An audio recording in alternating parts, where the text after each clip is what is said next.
Next Curve. Hey everybody, this is Leonard, Executive Analyst at Next Curve, and welcome to this episode of the Next Curve Rethink podcast. It is our Silicon Futures series that we do in collaboration with Cambrian-AI research with Karl Freund and Dave Altavilla of HotTech Vision and Analysis. A new addition for this episode. And of course, the missing Jim. The missing Jim McGregor. Tirias research. Which means we can talk about him. I don't know. Maybe we're in a bar. Maybe he's drinking. Yeah. We can say bad things about him. He's not here. But, before we get started, remember to like, share, and subscribe to Next Curve Rethink podcast. And also, later on, we'll provide you with some information to connect with my colleagues here. But please remember that the comments as well as opinions of my colleagues here are entirely their own and of their own respective firms and not reflective of Next Curve. And I don't usually agree with him anyway. Yeah, I never agree with him. Do that because I don't agree with these dudes at all. It's ridiculous. But we are here at Intel Vision 2025 in Las Vegas, taking place here at the Virgin Hotel, and we are in a bar. And we are about to share our hot takes. Not hot takes, actually semi-cold. It's like warm, maybe. Yeah. From the event. And so, this is the first one. With featuring, the newly appointed CEO. Putam, the new CEO of Intel, taking over for Pat Gelsinger. Yes, and so it's actually a pretty big deal. I think that one factor just makes this a very interesting vision for the company. Yeah, and, it's probably not fair to hold him up to too high standard. He's only been on the job for 14 days. Yeah, he's still drinking from the fire hose. He's still drinking from the fire hose. But he laid out a very simple strategy. He's going to focus on culture. He's going to focus on customers. He's going to focus on engineering. All his keynote was about those three things. But there were hints. There were hints in there about what he might be thinking about. I don't think he's made up any key decisions yet, but he's got his work cut out for him, and it's he's passionate about client computing, of course, which obviously right now is paying the bills for Intel. He's passionate about a theme he talked about was robotics, surprisingly. So maybe that's a field they're getting into, something new. But he's also a little bit more pragmatic and sort of measured in his approach, I think, than his predecessor. He seems, just a little bit more, I don't want to say reserved, but pragmatic, I think is the word. Humble. He used certainly the word humble several times. Yes, he did. Humility several times. Humility and humble, yeah. And I think that's an important change in the culture he's going to establish at Intel. I don't think you can. I was having a conversation with somebody today who said you can't teach people new culture. I thought, well, that means you got to replace it. But he also said he's going to keep the key talent. He's not going to let the key talent go, and that's very important. But I suspect he also mentioned the balance sheet several times. Many times. Well, the reason you focus on getting your balance sheet healthy is because you might want to do acquisitions. Right? And that's another way to fix the culture. You buy the culture you want. Lip-Bu and his investment firm, he's invested in literally hundreds. I Googled it before this to make sure I was right. Actually I didn't Google it, Perplexity did, if that's a verb. Hundreds of companies that he's invested in. So he has a network that is truly impressive. So he will have access to both talent and new technologies that he could acquire or mimic to try to turn the company around. The other thing that really struck me, I had a conversation with one of his key executives this afternoon, And I asked him how he contrasts his strategy with AMD. And he said, we are not going to be a close follower. Okay. That means you're either going to be a loser, which I don't think he's planning, or it means you're going to be a leader. And so I started asking questions about what that means from an AI architecture. And he had some very interesting ideas that I haven't heard from anybody else. Yeah. I'll write about them on my Forbes article, or I can share them here if you want. You can go ahead and share if you want. I mean, obviously, we want to have an open forum to share your perspective. Well, if you think about it, what AMD's doing and what Intel had been doing is trying to outdo NVIDIA at being NVIDIA. I don't think you can do that. No, you can't. Not at this point. Not at this point. Right. Yeah. So too much critical mass there. We'll see where he takes it. But instead of just doing big GPUs with lots of HBM and really fast networking, I think the question he was asking is, does the shift to smaller models change the infrastructure that's really required to do world-class inferencing? And you can imagine all kinds of things that they could change if he can get the latency and throughput he needs to build, world-class AI. Yeah. For me, it's interesting. You mentioned the engineering talent. He focused on retaining the engineering talent that they have now, that's working, that's getting the job done, enhancing it for sure. I got that, and I think, as you noted, through his network of acquisitions, and certainly in the chip industry, his tenure at Cadence brings a lot of connections with it too. So, and then the other thing for me was the focus on client. There was a lot of focus on client. There's focus on data center too. They talked about Xeon 6. They talked about, driving that roadmap. But Panther Lake on 18A is alive and well and strong. They're very confident. I was talking with Jim Johnson of client computing as well on the side earlier today.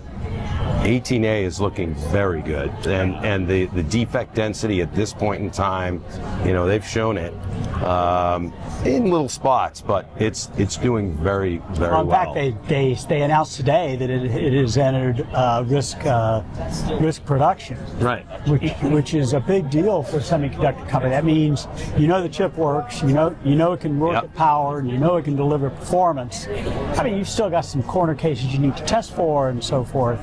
But it means the chip is ready for early customer access. And it kind of shifts from maybe a couple of thousand dies to maybe tens of thousands of dies. That would allow people to test more at scale. So that's a huge move for 18A. Which the company's pretty much bet its future on. No, absolutely. If Panther Lake executes well, performs well, and 18A, performs well, I mean, they're back. I mean, that's going to be a stake in the sand, at least in client computing. They've got work to do in the data center, which they know. And the work in the data center has been compounded by their own mistakes, right? I mean, they started out with multi-core, and then they acquired Nirvana, and then they threw that out with the bathwater, and then they acquired Habana Labs, which one could argue it's over. I mean, Gaudi 3 actually is being deployed now at IBM Cloud. So IBM chose Gaudi 3 as their primary accelerator now in the IBM Cloud. So there's definitely something there that. There's Jim McGregor. There's Jim. He's a little tardy. He's a little tardy. Hey, Jim, are you gonna get in here or what, tardy man? We're already recording, dude. We're already recording. He's late. He's late. Give him a mic. Give him a mic and let him rip. Let him get in. So we're doing it without me already. You don't need. Well, go ahead. You go. Time's a waste, dude. We're light on our feet here. Don't fall though. Don't knock over the cameras. Are you guys doing vision? Yeah, we're talking vision. Don't try to be so sexy. Leonard can cut. Oh, it's the purple shirt. Right? Jim will just magically appear. A little bit of both. Take that. So, okay. Of course. Where was I? Now we just you're talking about splice it back in. So So now they've canceled the replacement for Habana Labs, Gaudi 3, which was Falcon Shores. So they've got a lot of work to do, both in terms of hardware and software, but also in customer retention. Maybe some of Lip-Bu's prior basketball skills will come to play as he tries to herd the customers that are adopting Gaudi 3 and getting them to wait and hang on for Jaguar shorts. But I am really glad that you had that conversation regarding the AI strategy, because I mean, I'll be quite honest, what I heard up on stage, it sounded more like bottom feeding approach. It wasn't very an aggressive strategy that they were laying out. It's more enterprise. Yeah, it's inference Going after the versus training application. Yeah. Right. But when you Agreed. look at it from a big picture, it wasn't a compelling vision that he was putting out. Yeah, it wasn't right? data center. It's like, we'll try to figure out where we fit. But then I was quite honestly expecting something a little bit more bold from him, given his perspective, or what we might assume would be a more informed and holistic perspective on the situation. But I think 2 weeks in, he's just being a little bit, he was you know. on board. Yeah, He was on that's the true. That's true. Yep, He was on the board until last fall. you're true. Yep, very true. Yeah, I got some Absolutely. hints from one of his engineering executives, about what maybe they're thinking about from an engineering standpoint.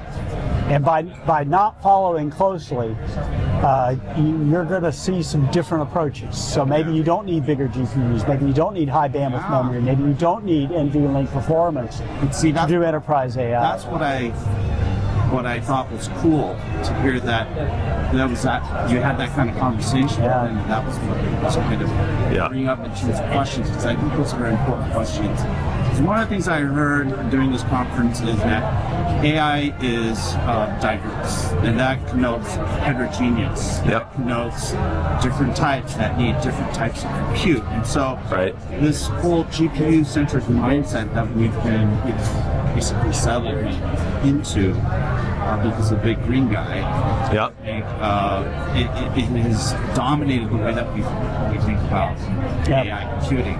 So, in the last couple of videos. The green guy.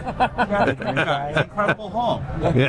Incredible Hulk. was talking about. I haven't heard Jensen called the Incredible Hulk. I've heard other things, but I haven't heard him called the I'm really Incredible afraid. I'm sitting right next to him. No, I know. Something silly. He'll kick you. Really get whacked. Yeah, he might.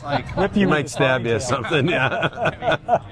He's like really loose with his hands. Yeah. Whoa. His fists, so he's Won't go there.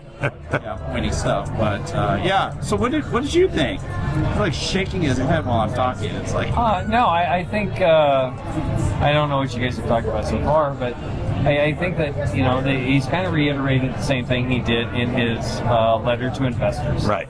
Obviously, I think he's got a strategy, or what he thinks is strategy, but he's still talking to customers, talking to people within Intel. A lot of the Intel executives haven't even met with him yet. Yeah. So he's still making sure that what his strategy is the right strategy. Yeah. I expect to see that. Obviously, focusing on customers, focusing on core products. We'll have to see how that extends to other markets like automotive and some other segments. He's mentioned robotics. He's definitely doubling down on Foundry. I think that's really good. And even mentioned, possibly bringing on more talent to really push Foundry. So I don't see a big shift in strategy. He wants to be more entrepreneurial. So he's talked about maybe cutting out layers. So I would expect that he's trying to reorganize Intel to be a little bit more reactive to market conditions. I don't know that, and this is going to take time. I mean, we're at Intel Vision, but I don't think we really saw the vision yet. But I think that will come, and I think that's really what everyone's really hoping to see in the next 6 months at least. I agree. But I think the things you just mentioned and the things that we've heard here all feel very incremental to me. And they're the things you'd expect a new CEO to say after 14 days on the job. I get that. Yeah. But as you point out, he was on the board. Well, so it's not like he doesn't know Intel. So I think they've got some stuff up their sleeves they're not talking about yet. They've got some. They're going to surprise people, or frankly, they're going to become irrelevant. And knowing his background, I would expect that you're going to see some acquisition strategies in there, as well as divestiture. Exactly. Yes. So I would expect that you're going to see drastically different Intel within the next 2 to 3 years. Yeah, and I think you have to be careful when you say he was on the board, because just as you noted, Jim, he has to meet with all the product line executive VPs. He has to see exactly how the sausage is currently being made, and boards don't always know that. Well, boards don't always know that, right? No, they don't. And so, he's got to meet. He's got to rationalize. He's got to really just get into the weeds with all the different product line directors and BUs and figure out what the path forward is. Talking to JJ and client, they are very excited moving forward. 18A, Panther Lake, as I mentioned, they're excited about simple stuff like vPro, single sign-on for vPro, which hasn't really been a big thing. It's been one of those things where Intel's always led in the enterprise, but enabling it at the fleet level was very complicated and hard to roll out. And now it's like they're making it more push button. But it's the simple stuff for these guys that really count. I mean, we covered this coming out of Tech Tour, right? Yeah, ITT, yeah. And when they went into detail about Lunar Lake, we said, hey, if they execute on this and they deliver, it's going to be a really good thing for them. And they're shipping a ton of it. Right? And then obviously Panther Lake, I mean, it's a pivotal generation on their roadmap. And so not just for the product, but also for the fab. We were talking about that earlier, And so let's talk about the fab really quick. What did you guys think? Because right now, we still have a lot of rumors out there that it's going to get spun out, or they can't. No way. No way. Yeah, I just want to kill this. Yeah, kill it. Kill it with fire. It's just so ridiculous. You can't sell it to a foreign entity. You have the U.S. and other European governments. TSMC's out. Kind of, kills that right Siemens off the bat. is out. Yeah. I mean, Samsung's out. No, Can't he's sell already, Samsung. and I think everyone knows, all of us in the industry know, it's really important, and you can't spend out until it's making money anyway. Right. So it's not worth it. He's indicated that they're going to double down on it. That's really important to Intel. It's really important to the industry. So, let's kill that rumor. They're not spinning it off. Intel is definitely keeping the Foundry service, and they're definitely doubling down on it. I agree with Jim for once. I don't know why. I hate to admit I agree with Jim. It doesn't happen often. It's scary when it does. It's core to their success. It is. I mean, they got to be Chipzilla again. They're trying to get back to that. And I think we should even kind of preface that by saying, listen, Pat's vision was that Foundry is going to become a differentiator for Intel, and it still may be as we go forward. So, if they execute on the Foundry strategy as they're going to doing, chiplets in their products and for other people, this may be a critical point. And when we look 2 to 3 years out, they may look up and say there is no reason to spin off Foundry. Yeah. Well, I was wondering what you guys thought. Samsung isn't. Samsung still has products in Foundry. Oh yeah. And packaging is huge, and they have serious packaging chops. Great technology in that area. So I was not in the data center AI, DCAI. Yeah, these guys were. Yeah, what did you guys fill me in, guys? I was in client, so you guys can talk data center. Let's listen to these guys. Yeah. I was really looking to hear how they're going to salvage the transition to become an AI provider in the data center, given the cancellation of Falcon Choice. And I like what I heard, but it's at this point, you got to show me silicon, right? Not What just did you like PowerPoint. about what you heard? What is it? They're not trying to be a close follower. They are really trying to double down on the transitions in AI towards agentic AI, towards edge AI, and towards reasoning AI. And I think they see an opportunity there. None of those things existed when GPUs were first invented, first applied to AI. Maybe there's something there they can do a better job of accelerating than their competitors. We'll see. I'll add in that Intel also has a very strong software ecosystem for enabling the data center, market. So, where NVIDIA has obviously crushed it with software platform, silicon, the whole shooting match. At least Intel has the software chops. AMD's still playing catch up there, right? They have the software resources in place to help enable their silicon a little bit. And all the acceleration they're currently doing on Xeon is sort of proof of that, early proof of that, I would say. Still needs to play out in a bigger game plan, but Jim, what do you think? Well, from what's public, Yes. obviously they've got a great, they're executing on the Xeon program. I'm impressed with Xeon 6. I'm excited about Clearwater coming out, knowing that they're going to be using the same technology that went into Lunar Lake.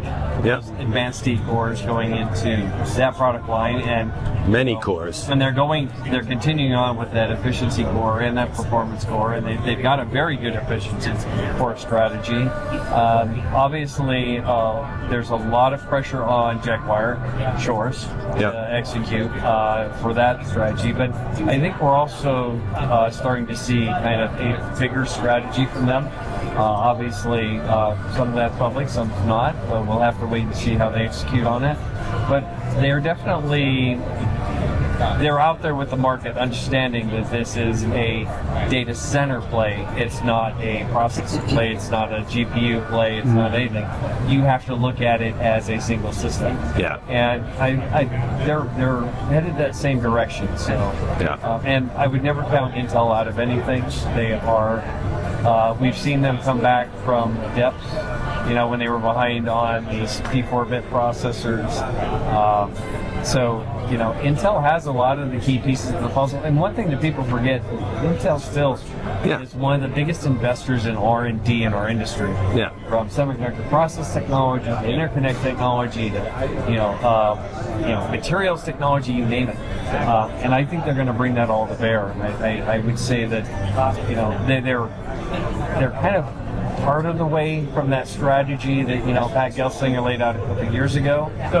They've had some stumbles on the AI side, but I think that we're still a couple of years out before we see that full transition, that full evolution of that strategy. Yeah, so let me ask you this, because at least up on stage during the keynote, they seem really apologetic about Xeon 6. I mean, where did that vibe come from? No, I noticed that. I think it was more apologetic about previous generations. Which I didn't I think they're catching up now with Xeon 6. They're pretty happy with Xeon 6. Very, Marcus is very happy with Xeon 6. I mean, we were.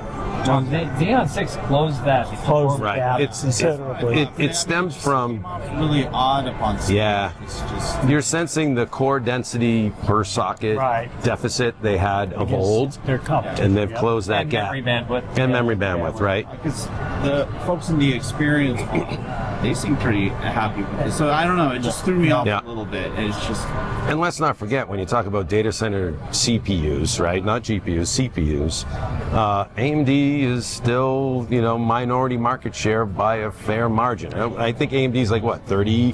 Which is amazing that they're at 35%. 35%. Kudos for that, Kudos right? to AMD. For AMD come a for long pulling way. that, for chipping all that off. But still, Intel's got a lot of inertia in that space. So, But I think for the last 5 years, people have been buying it because of the momentum, not because it's a better product. Agreed. And I think what I'm hearing from the Intel folks here is they're very proud of the fact that now they have a product that really will compete head to head with AMD. 25, yeah. So I got to ask you all, Uh-oh. if you had to pick one phrase from this conference that you've heard over and over again, or that describes it, what would it be? Because I've got one.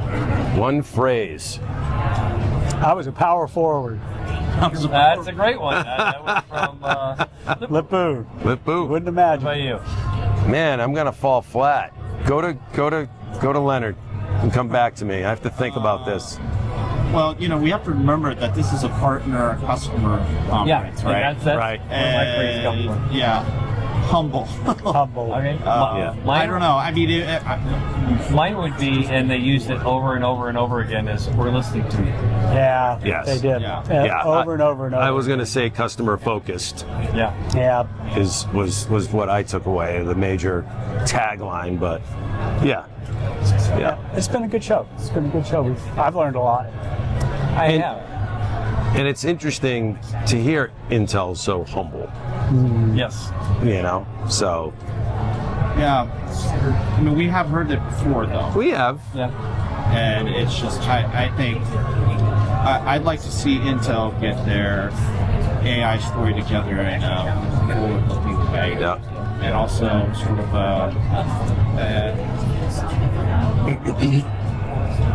in consideration of where this may go in terms of AI. We heard Pat talk a lot about how the next big thing in AI is inference. What does that mean? Because I think a lot of folks just say it. Yeah.